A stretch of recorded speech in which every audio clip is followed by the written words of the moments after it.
And it is 8 o'clock Central Daylight Time for only another couple days before daylight savings times, guys. And you know what that means? It is time for the Red Dirt Sports Fantasy League's Week 8 weekly awards, as well as a checkup on our college football pick'ems that we have. So I want to thank everybody who is joining both from the league and any visitors. So I think everyone's trying to recover from last night's first rankings for the playoffs. And I was saying last night I expected OU to be anywhere from like 5 to 6. I think eight's a little bit disrespectful, but when you really break it down, all the stats, all the bodies of work, undefeated's not everything, guys. And OU pretty much has their one route. The kind of Big 12's kind of the weakest conference right now this year because it's eating itself alive.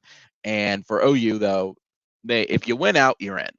If you don't, if you drop one, you're out. Like there's only one or the other, and the same goes for any of the other schools at this point. OU's undefeated with that, but with Oklahoma State and Baylor and stuff, they're too far, in my opinion, down the ladder that they're not going to make it in, if they win out or anything at that point. So that all being said, why don't we dive right in while we're waiting on my co-host Justin to hop on? So, what we'll start with tonight, we will start with again the college football pick'ems and just kind of give everyone a quick update on where everyone is standing in our group, and then kind of go from there. So, nope, that is not the right screen. It's the other one. It's the other screen. Other screen. Other screen, guys. Other screen. There it is. All right, let's take a look right now at the current Week 10 standings. As you can see, Gavin is winning 130 points, but I'm gaining ground. He gave up ground by one game last week, so I'm only one game behind Gavin at this point. As you can see, at 129 points. Coming in third place, we've got Andrew at 127 points. In fourth place, we've got Frank at 124 points. In fifth place, also tied with Frank and Sarah, is Patrick and Sarah, also at 124. If you've been following along all this year, you know why Patrick is considered 124 points with that. We got Brittany following up at 122 with Kayla 122. And then we've also got Chad at 116 and Kari at 112. Now, when you take into consideration that OU has a bye week this week, we have 3 more games after that in championship. We have about 5 weeks left for people to make any moves. In my opinion, if you ask me, Kari's out. She is too far down the pole at this point to try to climb it at this point to try to get to Gavin. She's 28 points behind. I just don't see that happening in 5 weeks. After that, I think Chad is officially out at this point. I think he can still play, try to recover 14 points from it. Or I said Kari is down 28 points. I'm sorry, she is down 18 points. Chad, he is down 14 points. I just don't see 14 games being dropped like that in 5 weeks with it. If there's more time, maybe. And I think it's safe to say that both Kayla and Brittany now are out at this point. Even though they're behind 8 points, unless there's some drastic changes and people just happen to pick stuff, I think it's safe to say they're out. So we're down to about 6 people at this point. Gavin, me, Andrew, Frank, Sarah, and Patrick at this point. You guys are in there, but Patrick and Sarah and Frank, I don't think next week is going to be it, but if you are still behind by about 6 points going into week 12, I would definitely be sounding the red alert alarm at this point that may be time that it may not drop. Now, there's still time, guys. There's still plenty of weeks and there's plenty of games coming up with it. But again, Gavin lost some ground. He lost one game and people caught up to him. So let's take a quick look at those group picks from last week, going into week 9 at this point. So, as you can see, everybody missed the Pitt one. That was such a difficult game to call, guys, because everybody thought that that Miami is really, really, really bad, and that Pitt wouldn't steamroll them, but would take care of business. And unfortunately, they did not. So unfortunately, Pitt crapped out on us, and Miami won. The next one was where people started to pick stuff up. Myself, and speaking of that, I got first place from last week, so congratulations, I guess, to me on it for getting the first place. But as you can see, though, Michigan State Patrick and I both went with Michigan State on that one, which was good because I almost picked Michigan. But at the very last second, I went, no, let's go Michigan State. For whatever reason, I was thinking Michigan State just had a better grasp on than Michigan, and Harbaugh can't win big games, and it paid off on us. Next one up after that was Wisconsin versus Iowa. I was again the lone wolf on that one for picking Wisconsin. Wisconsin had I think Iowa was fool's gold, and that near the end of the season it's just coming back to get them. Next up was Baylor versus Texas. I think Texas, they're in a 3-game losing streak. And they got to figure out something, a way to get that monkey off their back. Ayo. And I just think Baylor was a more consistent team. Everybody picked Cincinnati.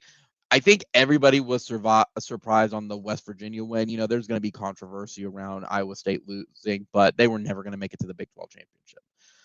This next game was very difficult to pick. In my other league, I had it as one of the near bottom ones for confidence points. TCU versus K-State. I thought TCU with Zach Evans was going to make more movements against K-State, but K-State just put a clinic on them, so much so that Gary Patterson pretty much got the notice at that point. Everybody picked OU. Everybody picked Oregon. Everyone picked UGA. Going on to games 11 through 19, we got Wake Forest. Everybody picked Wake Forest. Oklahoma State. Everybody picked Oklahoma State. Auburn and Mississippi. You know, everybody picked Mississippi because of Lane Kiffin. Auburn was the right one. Kudos to Brittany on that one. Everybody picked Mississippi on that one. Next up is Mississippi State. It's the flip side. I picked Mississippi State, and everybody picked Kentucky. I went, or that was Mike Leach. I went with Lane Kiffin. I was just like, I think Lane is a better coach for that. I think Lane has changed my opinion a little bit. No one saw the SMU upset coming, sadly. Everybody picked Ohio State over Penn State mostly, Notre Dame, BYU, and then as Frank called people out, and kudos for it, he's like, don't y'all ever be doubting Fresno State. Everybody else picking against Fresno State. And I had to go, excuse me, sir. I picked Fresno State, and I got the excuse from it. Everybody else, shame on you guys. Shame on you guys. But Fresno State, you can't doubt Fresno State with it. But that was still a tough game, too, as well. When you compare the depth charts that they have, their opponents, as well as their bodies of work and stuff, you would have expected Fresno State to lose that game. However, luckily for us, Fresno State won, and we got those points. So that's what it looks like for that. Let's go into week 10 at this point. For week 10, we see a lot of it. I don't care, again, if y'all see what I pick and everything like that at this point, but we got some very kind of boring games at this point. There's some close ones for picks of like, we need to pick like UNC and Wake Forest. North Carolina is definitely down there, definitely not living up to their expectations that they were this year. However, Wake Forest is also in the top 10 at this point. So there is a possibility that Wake Forest could lose to North Carolina. Kansas State versus Kansas. You got that OSU versus Nebraska. That could be a tough one for OSU. It could potentially be one of those games where OSU could play close to Nebraska, and everyone expects a little bit more in Nebraska. You got UJ versus Missouri, Mississippi versus Liberty, SMU versus Memphis. According to Justin, Memphis is really, really, really bad this year, so we threw Memphis out. Penn State versus Maryland, Oklahoma State versus West Virginia. I believe that is Mississippi State versus Purdue, or I don't know which one that is on their one, or Michigan State. Michigan State. That's also one. Texas A&M versus Auburn, Baylor versus TCU in a rivalry game, and BYU versus Idaho State. And then you got Cincinnati versus Tulsa, which that could be a much closer game than what people will give them credit for. Notre Dame versus Navy. Georgia, I think it's Georgia Southern versus Colorado. I'd have to go back and check at this point.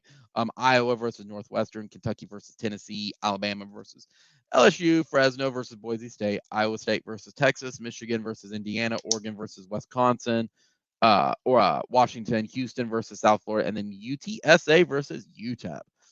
Just a lot of consistent games. There's a lot of pick'ems for it. Again, there's still 5 weeks for people trying to make moves. We could get a tie by the end of the year. Who knows? But that's all we got for the Red Dirt Sports pick'ems for this week. We'll have to see everything that happens. So good luck to everybody and your picks next week. Again, I need to probably just start writing down one so I don't reveal my own strategies with it. But hey, still. All right. I'm going to exit out of that and kind of just move on to the fantasy recapping last week. And that kind of falls perfectly into my co-host joining in. What is up, Justin? You joined right as I was exiting out of the review of the pick'em from last week. I lined that up pretty perfectly. Huh? I lined that up pretty perfectly then.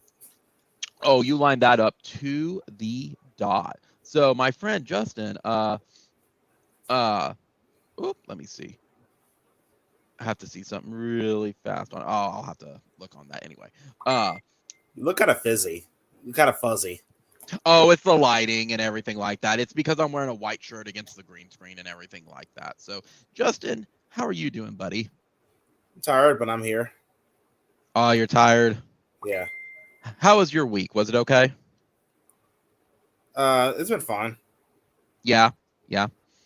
Same here. I mentioned in the pick'ems and stuff that I'm catching up to Gavin, and I'm only 1 point off from him versus 2 points. And there's 5 weeks. I could end up tying him, or I could end up surpassing him by the end of it all.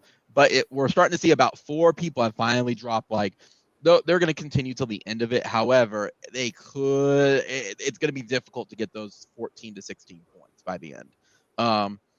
I was listening last night to people about the college football playoff. I'm like, guys, I know y'all are freaking out about OU being number 8.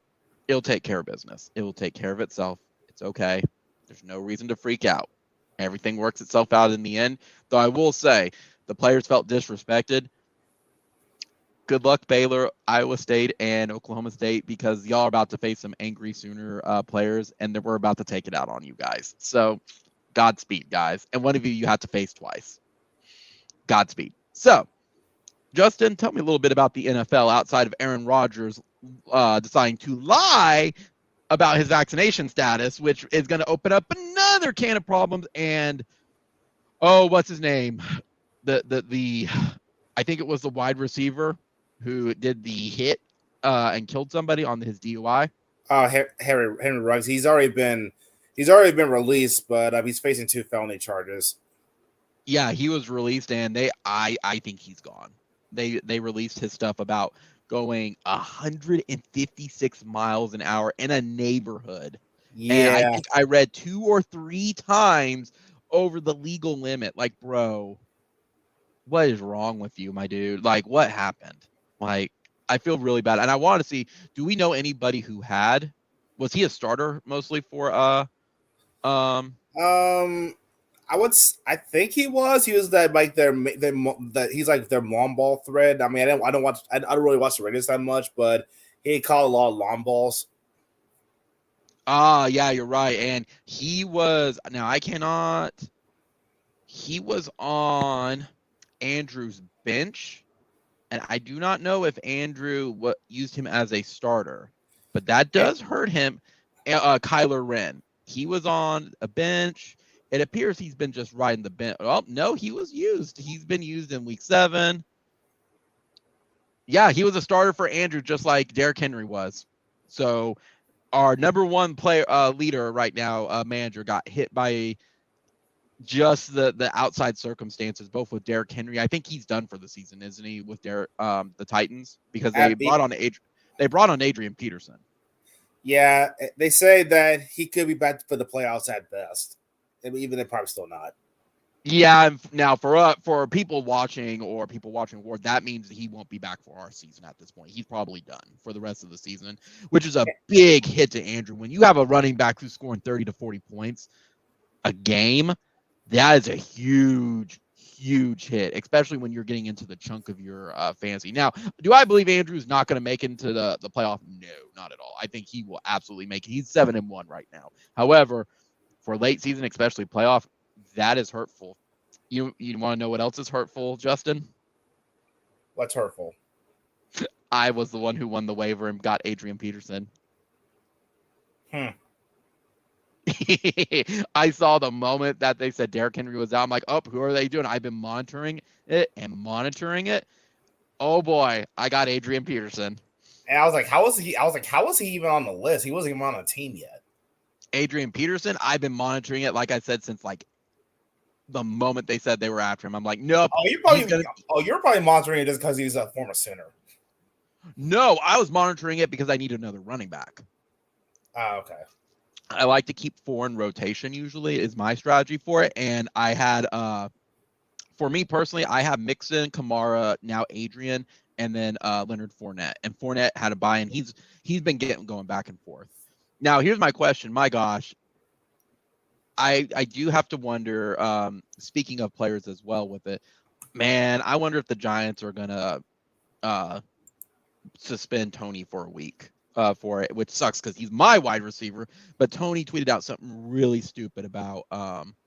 You said it was Ruggs, right? Ruggs. Yeah, Henry Ruggs. Yeah, Yeah, I don't he's know. like, I think we all need to just move on and quit dragging him through the mud. And everyone's like, bro, you just tweeted something the dumbest thing you could have. Like, he killed somebody. No, we don't move on from I didn't that. hear about this. Hang on. Yeah, he tweeted out like, I think we just need to quit dragging him through the mud and quit doing Let's see. it was bad. It's like, bro, don't tweet through the anger. If you're looking for Kadarius Tony, it is official C2N. We young, everybody make mistakes. Y'all looking at the situation like this or that because it ain't y'all having so much to say. He know he messed up. Don't drag him for it. That's goofy to me. Just pray for the families involved. If that's Yeah, that's not a good look. no, it's not. That is a leave him alone. Like, bro, he killed somebody. Like, it's open season. Sorry, like, it's fair game.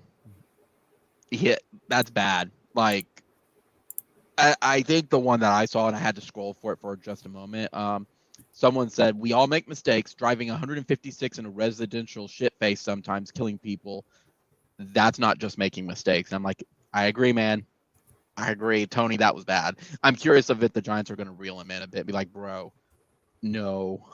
But regardless, then you got stupid Aaron Rodgers saying, I was immunized, guys. Wink, wink, nudge, nudge. And he wasn't, which is going to cause a lot of problems. I won't be surprised if they fine him. I won't be surprised if he's let go at this point because the NFL's not playing those games anymore. It's either you get vaccinated or you're not playing. So yeah, So basically, from what I've heard, so just so I make sure I got this whole thing right because this all broke while I was at work. So basically, Olivia Munn deserved better, Justin. What? Olivia Munn deserved better. Anyway, from Attack of the Show. That's going old school. Anyway, continue. Okay, yeah.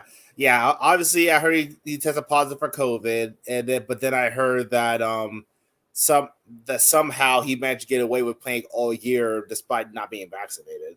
So I wonder how that happened. So my Packers fan basically said that he said early in the year he was immunized, whatever the hell that means. So basically, that does that basically mean he pretty much was unvaccinated the entire time and lied about it? Yep.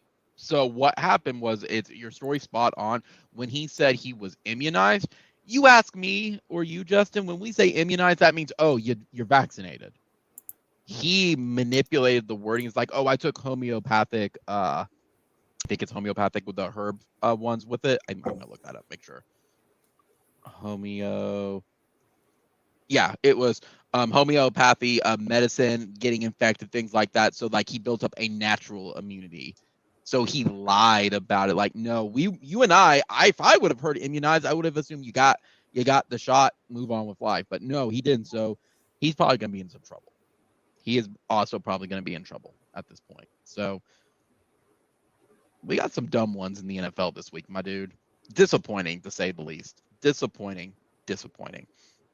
That all being said, Justin, let's dive right back, though, into week 8 of our fantasy football. Are you ready to review week 8 with me? Let's do it. Are you ready to review? No, I was going to scream it, but no. So let's take a look at week 8 at the standings at this point. So last week, I beat Gavin 109 points to the dot to 82-44. It probably didn't help with Gavin's team that 2 of his guys did not score any points at all. Justin, any word on why Sanders didn't get anything going against Miami and why Tampa Bay stunk it up against New Orleans? Well, with Sanders, from what I heard, Buffalo's offense didn't really play that great, at least the first half. It was like a defensive battle in the first half, so their offense was slow getting going. As far as Tampa Bay, I'm not 100% surprised because they're because their secondary is injured to hell. But I'm surprised they didn't get more than one sack. Yeah, I'm surprised with Tampa Bay that they just got whipped all weekend. Like the score does not reflect like that. Tampa Bay just did not do well against New Orleans. It kind of feels like the Saints, in a way, they almost kind of own Tom Brady since they became a Buccaneer. They've done well. They've done well against Tom since he came to Tampa. Yeah, I agree. And then of course you can take a look at the rest of Gavin's. Matt Ryan definitely underperformed, which contributed to his loss. Where was it? Higbee didn't get as many points, and same thing with Prater. Moving on to Andrew, he whipped up on Brittany. He won 94-82 to 44-50. He was projected to win, but both of them came well under their projections. And the thing is, and spoiler alert, you're going to see this with the weekly awards, Brittany min-maxed. She could not adjust to any others at this point. Her bench is pretty empty because IR, doubtful, COVID, IR. She's got everybody on like the hurt at this point. But she put everybody in that you could, and just there's only so much you can do. So let's take like Patrick Mahomes. Like, let's be honest, Kansas City is stinking it up this year. They are. I think teams have figured them out. And I had this random thought because it reminds me a lot of OU in 2000 when we won the Natty that year, and it seemed like teams figured out the air raid really fast. I think that's what the NFL did. They figured out how Kansas City did and planned for it. And as a result, we're seeing a lot of teams stinking it up at this point. Because Patrick Mahomes is nowhere near scoring what he was doing, at least in the first couple of weeks. He's been kind of a dud the past 4 weeks. You could make an argument for that 24-98 points in week 6, but he's been really stinking it up. The rest of them, Marvin Jones Jr., he just had a bad game against Seattle with only 3.5 points. You can go to K. Redmond. Same thing. He's been either really, really hot or really, really cold. Or Khalif Redmond for Detroit. You can also see like David Johnson has – I would have been dropped David Johnson at this point. David Johnson has just not been good. Speaking of that, by the way, backtracking to my team really fast, Justin, while I'm thinking about it, I actually dropped Robbie Anderson this week. I finally said, bro, you have not produced at all. Oh, you finally did it? Finally did it. I finally cut him and picked up Hollywood Brown. Hollywood was sitting on the in the waivers. I was like, yes, please. So how the hell did that happen? They gotta get it back eventually. Huh? How the hell did that happen? With Marquise, someone dropped him. I went, I need him. He's like a top 20 receiver right now. And I initially had him at the beginning of the season, but then he got injured or something like that, and I had to drop him. So he's back. It's weird. I'm having my Sooners like being a loaded team. I'm like, look, I get that, but that's not my intention. I'm just trying to win. So I have Mark Andrews, Adrian Peterson, and Hollywood Brown at this point. So give me Baker and we can make it a 4-team. But going back to Brittany's, though, her tight end, Schultz, he just didn't perform. And that's one of his dud weeks. He just could not pull anything in on Halloween weekend. And then Crosby's about 6. He's still consistent, like 6 to 9 points-ish. And then South Carolina. So I guess, Justin, what happened with Justin Jefferson against Dallas? Dallas played a really good game, too. Dallas has been good offensively. Yeah, Dallas has been really good. What about Marvin Jones Jr.? What happened with him against Seattle? Any update or anything like that? Did he just have a dud week? Yeah, I know exactly what happened. He plays for Jacksonville. Oh, well, that's fair. That's fair. What about Redmond? He seems like he's one that's usually targeted a lot, but he was only targeted one time against Philadelphia. What happened? If you don't know, that's fine too. I'm just curious of what happened against Philly.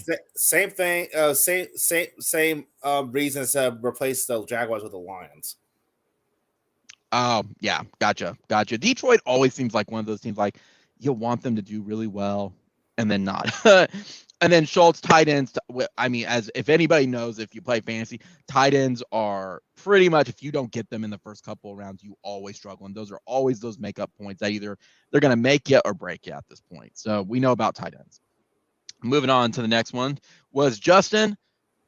You were projected to lose still against Patrick, but you were doing so well, and then Patrick finally pulled away Monday. I think it was Monday night. I was like, damn, I was so close. You were so stinking I will close. say, if freaking Mahomes, if they actually kept kept giving the ball to Damian Williams, like I thought he was going to be their running back with Edward Hilaire, then they started giving it to this Derek Gorgas. I was like, who's this guy? Yeah. And let's be honest. Who the hell is this guy? Yeah, and let's be honest too, Justin. You probably lost because Nick Chubb has regressed. Like, if you take a look at his past 3 weeks, I know he got injured for 2 of those, but man, has he regressed. He has not looked like what he was predicted, having the easiest roster. So, yeah, mostly because the Browns have sucked. Yeah, and it's not. The ironic part is it's not Baker's fault. That's what everyone keeps saying. It's like, it's Baker. No, it ain't Baker's fault, my dudes. It's not. It's it's everything around him. But let's take a look though. Here's the thing. Patrick may have beat you, but the monkey paw really got to him, just like it got to Texas Longhorns. Ayo. Have to get my Texas Longhorn joke in. And he got 2 players now on COVID. So Aaron Rodgers is out. I don't know. Let's see if he has Jameis Winston, which he's also out. He's going to be struggling to find a quarterback this week. Well, let's take a look. For quarterbacks, there's nothing because I've been looking because I had Russell Wilson out. Carson Wentz was literally the only guy I could really pick up. I can tell you right now, he did. Finding some players right now. He might be okay if he gets Matt Jones because he's playing the Panthers defense. Yeah, I think he may be playing the waiver wires for a while. He probably have to because like Carolina's defense is terrible. Well, it's not. No, I'm sorry. It's their offense that's terrible. I'm not sure that defense is any good either. Right now, and then of course he has Terry McLaurin. Yeah, after that, it's nothing.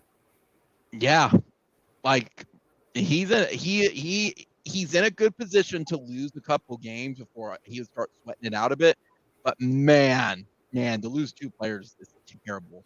Matt Jones, Sam McDonald, Big Ben, gross. Justin Fields. What you're telling me? Sam McDonald's still available? Yeah, Sam McDonald's available. So is Roethlisberger.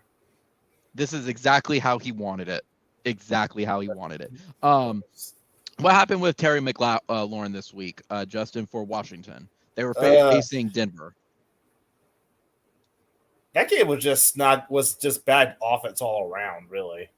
Yeah, 10-17. It seemed like everybody was dropping balls or everything like that. Terry was targeted 7 times and he only was able to catch 3 of them. So there was that. And then what about Mike Williams against New England? He was targeted 5 times, but only seemed to manage to catch it twice. What happened with Mike Williams? Anything from that game? I'm honestly not sure, but my guess is that Justin Herbert. I saw Justin Herbert throw that main pick 6, and I was like, I have no idea who he was throwing to, but he threw like a clear pick 6, nobody around it but the defender. Gotcha. I guess the only other one is now for your side. What happened to Christian Kirk in the the Arizona Green Bay game? What happened with him? Why he scored? Green Bay defense did a good job. I mean, the Cardinals never really could get their passing attack going until late in the game. Gotcha. And it was probably already desperation. I'm kicking myself because I thought about swapping out Christian Kirk for Randall Cobb. I should have. You don't have Randall Cobb. No, he was available in waivers. Oh, see, I saw Cobb. I did see him, and I'm like, I'm good. I honestly thought I was about to get AJ Dillon instead of Damian Williams, but somebody snagged him before I could. Damian Williams, yeah. Somebody snagged AJ Dillon before I could. Gotcha. We're gonna move on now, Justin, to Miracle Muffins versus the next name upgrade for Frank, the Muffin Hunter. I think Frank's enjoying it because we have to give Frank a lot of credit. Wait, you say Muffin? Yeah, Hunter? He changed. He was initially like his name was the Weasel, then he became Megatron after he beat Joshua Prime, and now he beat Kayla, so now he's the Muffin Hunter. The Muffin Hunter? That's like the Muffin Hunter. Who are you, derpy? That's exactly.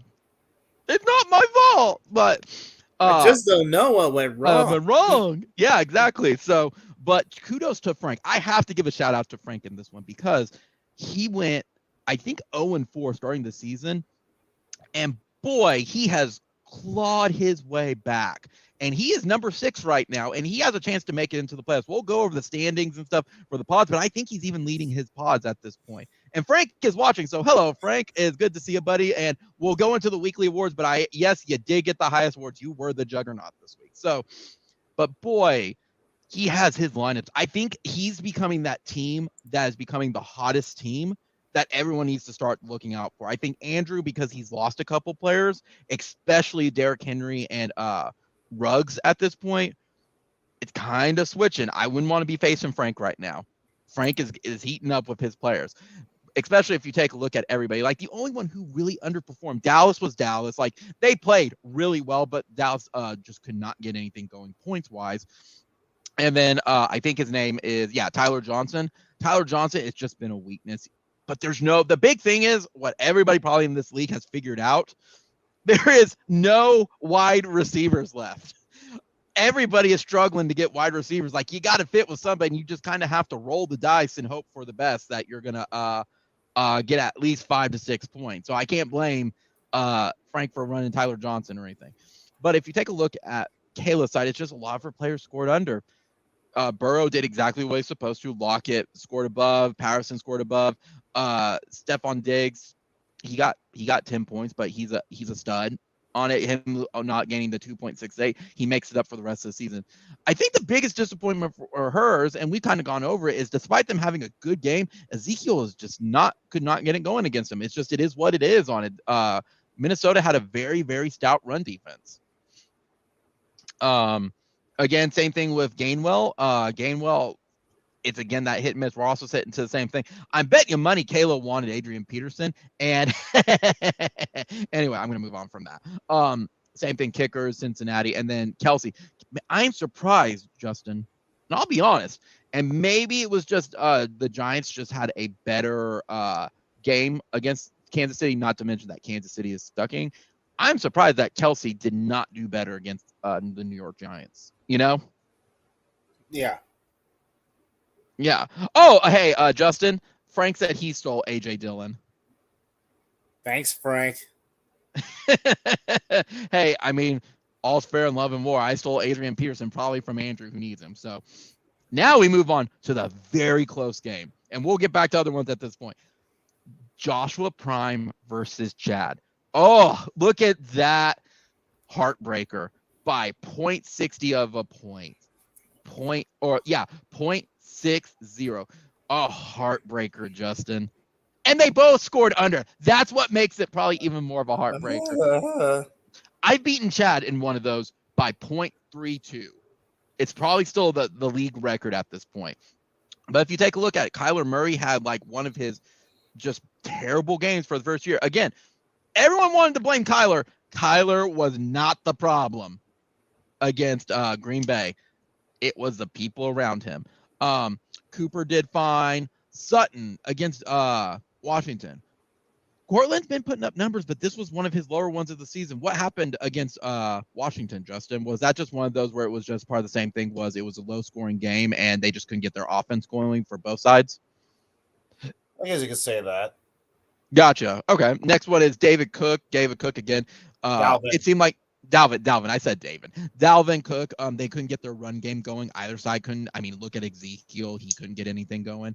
And then that kind of sums up everybody underperformed. But it's the same thing on Joshua Prime's side. Everybody out. But then the monkey paw curled. He lost Tanyan because he's now on IR. He tore his ACL. Good luck to Joshua Prime to finding a tight end. Many might need to launch the nuke. Minnesota might need to launch the nuke. They might. You want to know something funny, Justin? When we're speaking of tight ends, and I'm laughing at myself. Hey guys, trades are open because I have the number 1 and the number 2 tight end right now this season. I've got I'm gonna move back to mine really fast for it, but I have Mark Andrews, and I'm probably going to butcher his name, Mike Gesicki from Buffalo or Miami. They're the number 1 and the number 2. Trades are open, guys. I'm more than happy to trade you a tight end. Anyway, that's just me being me, though. But what happened was Joshua Prime had Joshua Allen. That is why he won against Chad, because Buffalo's QB excelled, and I gotta give credit. How many points did he have? Huh? How many points did he have? 88-16 to 87-56. I mean, Josh Allen, how many points did he project? Because I know he had a lot of runs. He had a really big run. 25-58 was his projection, and 29-46 was his final score. Huh. That was what won it for Josh, because he exceeded at his points. Everybody else either scored under or scored just about it. Like Samaje couldn't get anything going against the New York Jets. Tanyan got injured. You had your kicker with Detroit, but that was just because Philly lit up Detroit. As you said, Detroit's not that good. He scored points against Jacksonville. Jacksonville's kind of seems like they're the ones where you waiver wire their defenses at this point. Edmonds did what Edmonds was supposed to do. He's averaging that 9 to 10 points at this point. Yeah, like it's just he won by luck. He won by luck. But hey, an ugly win is better than an ugly loss. And then finally, we get to Sarah versus Tyler, 78-20 to 85-10. And Sarah was projected to win this. However, I heard some feedback there, Justin. But that's my fault. No, you're fine. You're fine. Same thing. It was just some of the players performed, some didn't. So if we take a look at Tyler's side first, Kirk Cousins starting to get on in years at this point, so I'm not surprised he's only scoring about 13 to 15 points, especially with being with Minnesota. Cooks did what Cooks was supposed to do. What about, Cleveland did bad, but what about Pittsburgh? Why couldn't Claypool get anything going against Cleveland? You got anything behind that, Justin? No, my guess is that Big Ben decided not to go to him as much as I guess he does. I know his main target since they lost Juju has been Deontay Johnson, and I can't pronounce the guy's name, but he is a good up-and-coming tight end. Gotcha.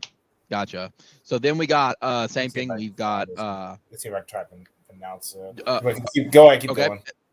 And then we got Robinson and Jacksonville. As you said, Jacksonville's terrible. The big one is Pitts. Pitts was projected 10 points, and he laid an egg. Hardcore, only getting 1.3 points for it. Now, that being said, when you look at Sarah's and stuff, what happened with and this was just contributed to with just how bad Arizona did versus Green Bay. That's why his points were under, as well as Ayuk from San Fran. That's one we haven't covered yet. Ayuk, he's starting to get picked up with it, but again, he was always projected with very, very, very low points. The one that flopped for Sarah was Detroit with Swift. He's been putting up about average of 7 to 8 points if you're really wanting to average it all together-ish. But he just dropped the ball because it's Detroit. And then same thing with Williams for Denver. It was just one of those weeks where everyone underperformed, and it's the worst feeling ever. So that covers roughly, though, the week altogether, Justin. So that all being said, are you ready to go into some weekly awards at this point? Yeah, sure. Perfect. All right. So the winner chicken dinner game was week. Oh, wait, no, I'll skip that one. We're going to start with the week 8 juggernaut. As Frank mentioned, he is the one that scored the most points this week. And you are correct, Frank. The winner of the juggernaut award this week goes to the Muffin Hunter. He scored 150 points of 115.90 points. The only closest one was me right behind him at 109 points. Congratulations, Frank. Like I said, Frank's becoming the hot team right now. And anyone who has to face him, Godspeed. He's hitting his prime. And the next one is the coach of the week. So I'm going to take these in 3 different ones. So the first coach of the week is, again, as no one should be surprised as he's gotten it pretty much kind of every week, is Frank. Frank was projected to lose 90 to 0.81 to 106.90, and he won by 25.09 from his projections and beat his opponent by 36.54 points. So congratulations to Frank for being the first coach of the week for it. The second coach of the week is Joshua Prime. Let me copy and paste, because what I do, Justin, is I copy and paste everybody for it. And Frank, I did see your comment. I'll review that in just a second. He was projected to lose 94.68 versus versus Chad, and he won by negative 6.52. He still underperformed, but he still won, and he won by only 0.6 of a point against Chad. Looking at Frank's comment about Big Ben's arm, yeah, I absolutely agree. Roethlisberger, he's starting to hit at this point where I think they need to retire him. But he doesn't want to leave. That's the thing. At some point, they're going to have to cut him. The problem is he still has clutch. Big Ben. What about him? About his arm just essentially being dead at this point. The big thing with Big Ben is he can come in clutch. He still knows how to win, and I think that's still more important. And then the final one for the coach of the week is the Borg, a.k.a. Tyler. He was projected to lose 93-64 to 105-23 versus Sarah, and he ended up winning by scoring under his projection still of negative 8.54 points, and he won by 6.9 against Sarah. So again, congratulations to the 3 teams that won coach of the week. You outperformed and you outcoached your opponent. Similar as we have seen with the trends, though, for the entire week with the Juggernaut, the Belichick usually goes hand in hand with it. So, Frank, congratulations. The Week 8 Belichick is the Muffin Hunter. He scored the highest amount of points out of everyone based on their projections with 25.09 points. So, congratulations, Frank. You are the Juggernaut and the Belichick this week. The flip side of it, though, is the underachiever. The underachiever, again, is the team that scores under their points and wins. And it's not surprising that that team would be Andrew. Andrew scored negative 12.78 under his point projections, and he still won, which no one should be surprised because he lost Derrick Henry and he lost his wide receiver both in the same week. It's not surprised that he scored under it. However, he got lucky and faced Brittany. Out of everybody, he got lucky on it. So congratulations, Andrew. The team is still alive. The dream is still alive, but you're having that same problem you had in the very first season where it seems like the injuries are starting to pile up.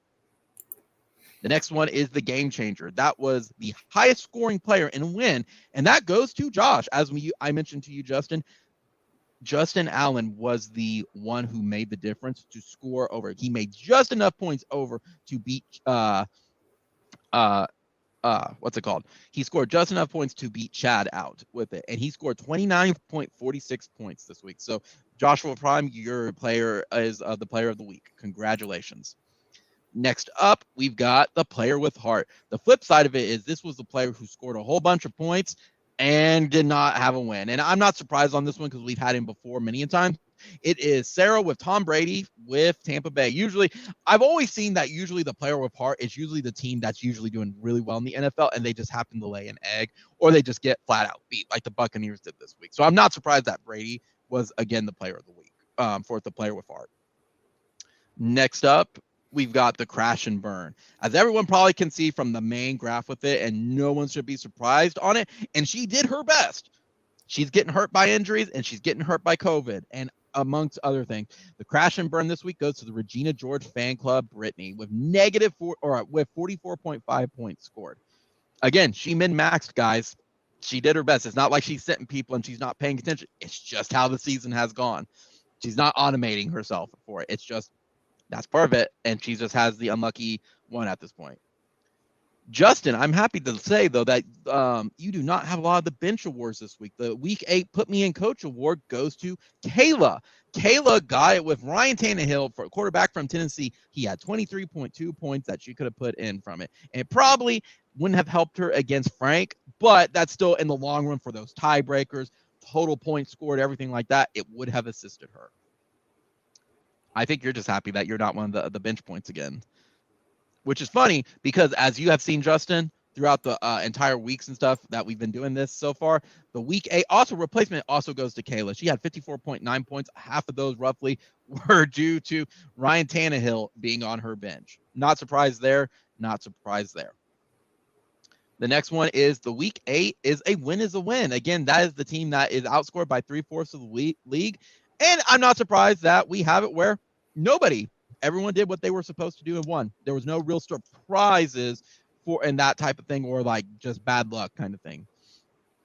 Next up after that is the route. As you can see, if Brittany was one of the lower, the crash and burn, it's not surprising too that the route also goes to Kyler Wren beating up on the Regina George fan club with 50.32 points between them both. Not surprised there. There's usually you get some trends and you see some groups together with some teams.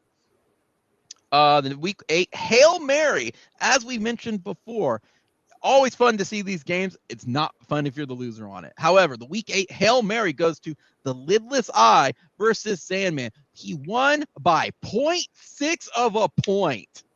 That's insane. Still think about 0.6 of a point because one of his players scored above their projection. Only one. So again, Joshua Prime, you had the luck with you. Congratulations for the Hail Mary. Again, an ugly win is a good win. The next week is the week 8 participation trophy because everybody did what they were supposed to point wise. There's also none of that in week 8. Nobody's outscored everybody and then didn't end up winning their game at this point. The next one is the week 8 goose egg. So we had 2 teams get the goose egg at this point, and that was Riddler Voldemort and the Regina George fan club. 3 of their players, Emmanuel Sanders, the Tampa defense, and Raymond from Detroit. They all scored 0 points. That we see that a lot where players will just lay eggs at this point. We don't really see teams go into the negative unless it's something very bizarre like they got fumbled it and they got injured at the same point. I don't say really congratulations on those because that's not really a congratulations. Justin, unfortunately, you did earn an award this week, but it's not the award you want. Because Lucy pulled the football away from you. You earned the Bad Luck Chuck Award this week because if you faced 8 other teams this week, you could have beat them. Of course. Bad Luck Chuck. I'm sorry. You can blame Lucy.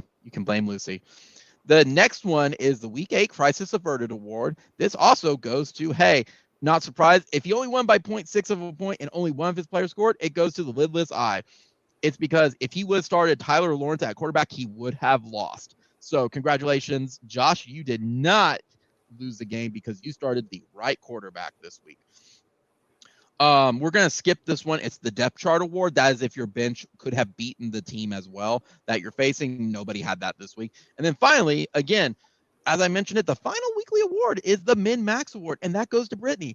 Again, as I want to point out, just because she scored low, she put everybody in there. She only left 2.5 points on the bench. Now, she may have to start looking in waivers and looking at trades, whatever she can do at this point for it, and maybe that's a flip side of it, but she's not leaving points on the bench. Like, she's not just not paying attention. So that last week award goes to min-max. So congratulations, Brittany. Even though you did lose, you still min-max.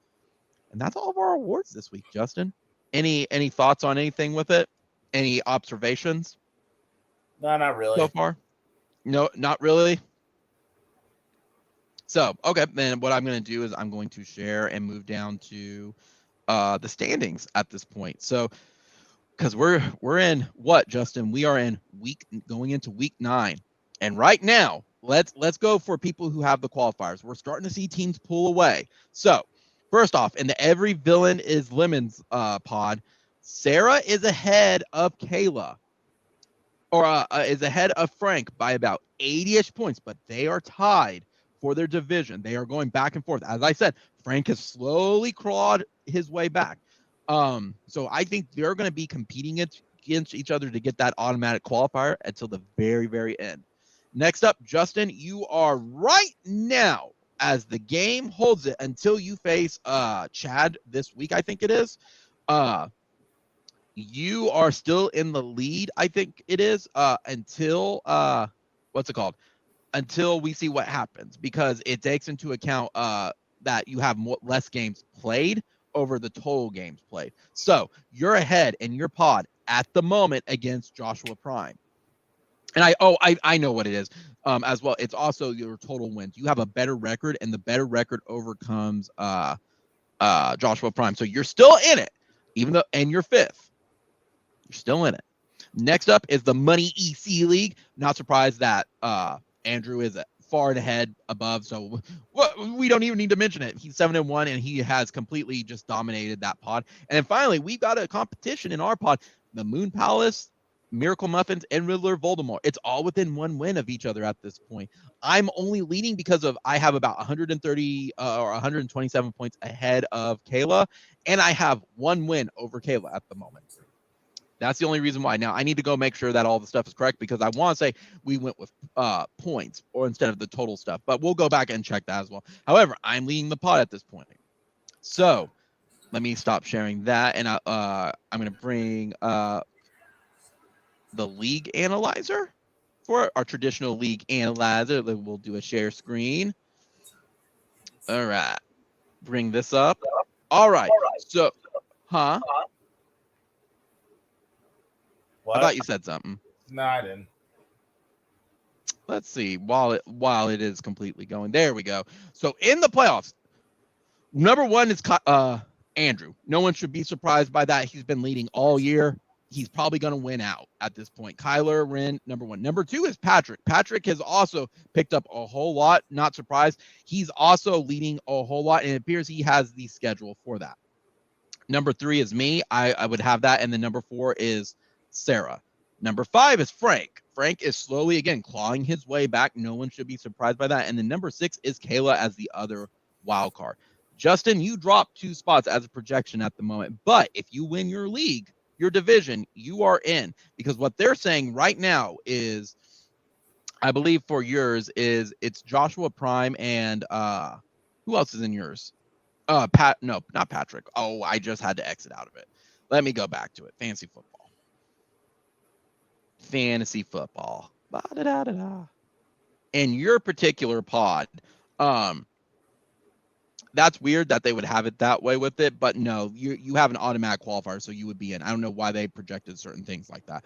But that all being said, Justin, you are still in it. Tyler is still in it. At this point, I would say red alert with Brittany, Chad, Joshua Prime, and Gavin. It's going to be difficult, in my opinion, to see them getting in without outright winning their divisions at this point.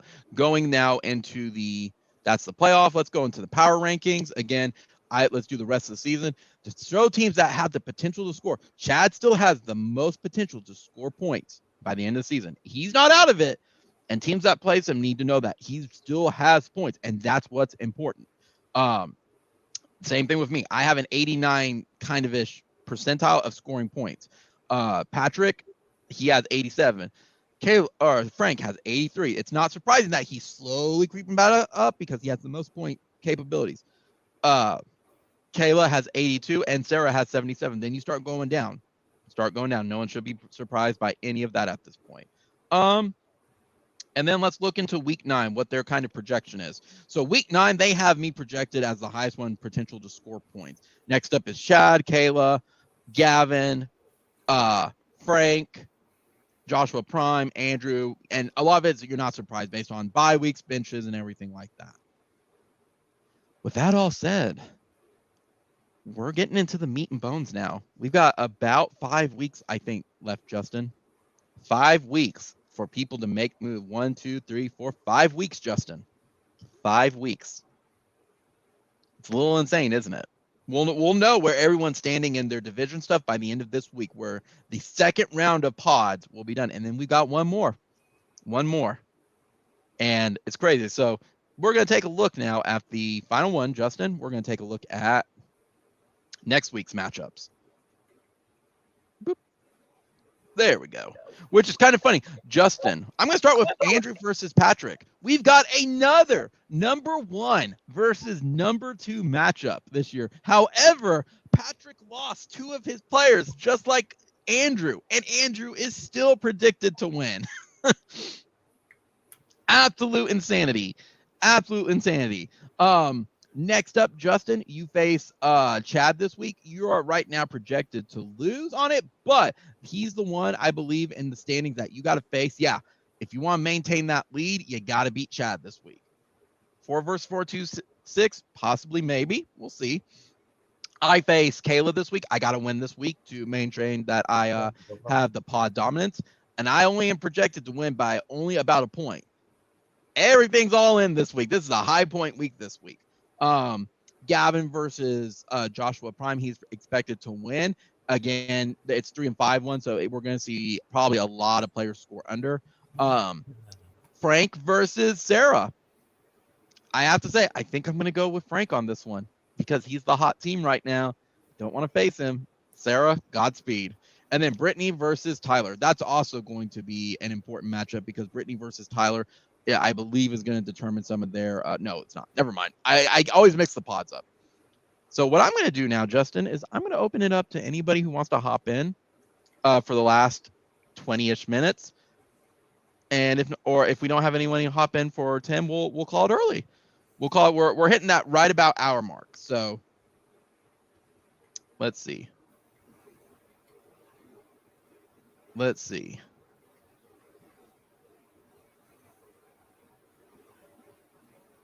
Why don't you talk about your experience with Gavin at the Oklahoma game this past week?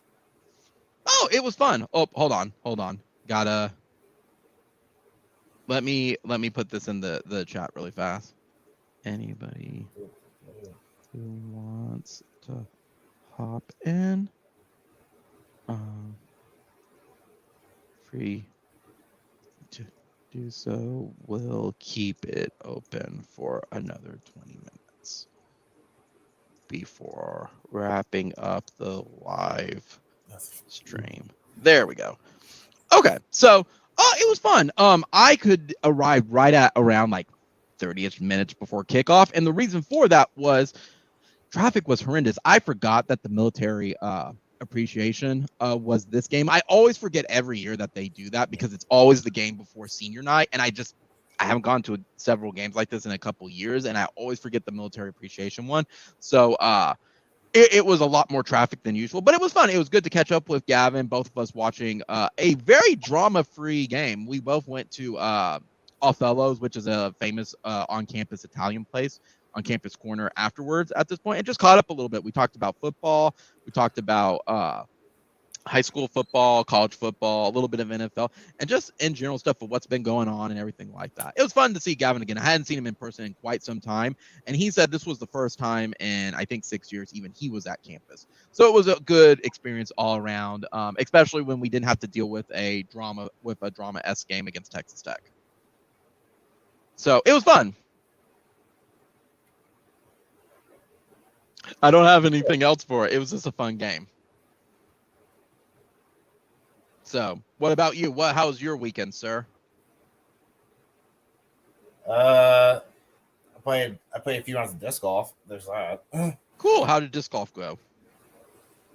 It was pretty fun. I don't play as much as I used to, mostly due to the changing weather and some other reasons I won't get into. But I had some fun. Yeah. It sounds like it was. Did it rain stuff over there? Yeah, it rained the days I was off, so I played on Saturday and Sunday. Yeah. Did what else has been going on besides that? Did you play any more Pokemon?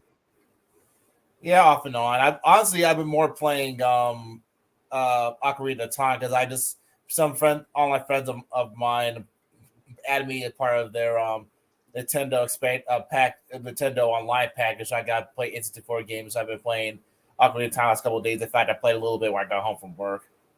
Man, afterwards, I'm going to have to talk to you about like the emulation and stuff and see like how the experience is on that, because a lot of people have been like, man, it has not been that good of an experience. Like it's kind of meh. I haven't had any problems with it. Really, a lot of people have been having a lot of lag and frame rate issues. Yeah. I mean, it's been a minute for me to get used to the Switch controller, but other than that, I hadn't had a problem with like any glitching or anything. Gotcha. Are you looking forward to any games, both college and NFL this week? I know college is pretty boring this week. Well, I was looking forward to a game, but then one of the quarterbacks chose to get COVID. Yeah. Damn you, Aaron Rodgers. Well, let's see what else. What about college? Anything there? Well, I haven't really looked at college slate yet. Let's see. It's kind of a boring week, if I'm being honest. Honestly, even NFL week's pretty boring.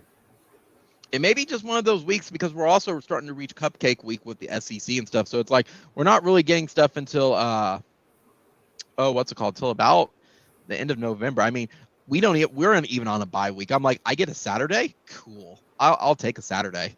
I'll take a nice Saturday, considering I've been at like out and about on the games and stuff for like 5 weeks in a row. Oh wow. Wow. Oh wow. I'm now looking at college football now. These games suck. Yeah, they do. And unless you're a fan of like the mid-majors fighting each other, I think the most interesting one from that is going to be Wake Forest versus North Carolina. Because North Carolina, even though they're a letdown, Wake Forest is undefeated and they need that win to keep on possibly getting to the top 10. So obviously the line's going to change, I figure, closer to game time. But as of right now, this Ohio State-Nebraska game, for whatever reason, Ohio State only favored by 14.5. Yeah, I think it's going to be a lot closer. I'm thinking about 5 points with it. Nebraska seems to play up to their opponents with it, but they just can't close the deal. No different than Texas. Texas has in a 3-game losing streak, and they just can't beat them in the fourth quarter. I don't know why. It's just Texas being Texas, I guess. Texas is big. No, but yeah, it's just boring games on each one. I'm like, I'm going to take this weekend to clean house, relax, and just get ready for the gauntlet that OU has against Baylor, Iowa State, and Oklahoma State at this point for the rest of the week for it. Prep up, get my notes ready and everything, and record some other videos. I got some stuff I got to upload on my YouTube channel from games I've gone to, some touchdown scores from my phone that I recorded and everything. So I did hit my first 2,000 views, though, on my YouTube channel. It was a Kennedy Brooks 18-yard run versus Texas this year. So I'm happy about that. But Justin, I don't think anyone's going to join in. I think everyone's kind of doing that. I'll give it like an extra minute, but other than that, I think we're wrapped up for the time. We hit right on a little bit over the hour mark at this point. So, Justin, I want to thank you for joining me again. It's always a pleasure having you on talking NFL, especially as you pay more attention to the NFL than I do. I look at more of the players and the stats and stuff, but I don't actually get to sit and watch the games as much. So it's always great hearing your insight, buddy. You want to do same time, same place next week? You know it. All right, buddy. I hope you have a good week. Have a wonderful rest of your week. Have a good weekend. Stay safe and everything like that. So everybody else who's watching, guests or league members, y'all have a wonderful rest of your week. Good luck to all your matches. And we'll see y'all next week on the week 9. Again, 9 weekly award show. Y'all have a good one. You too.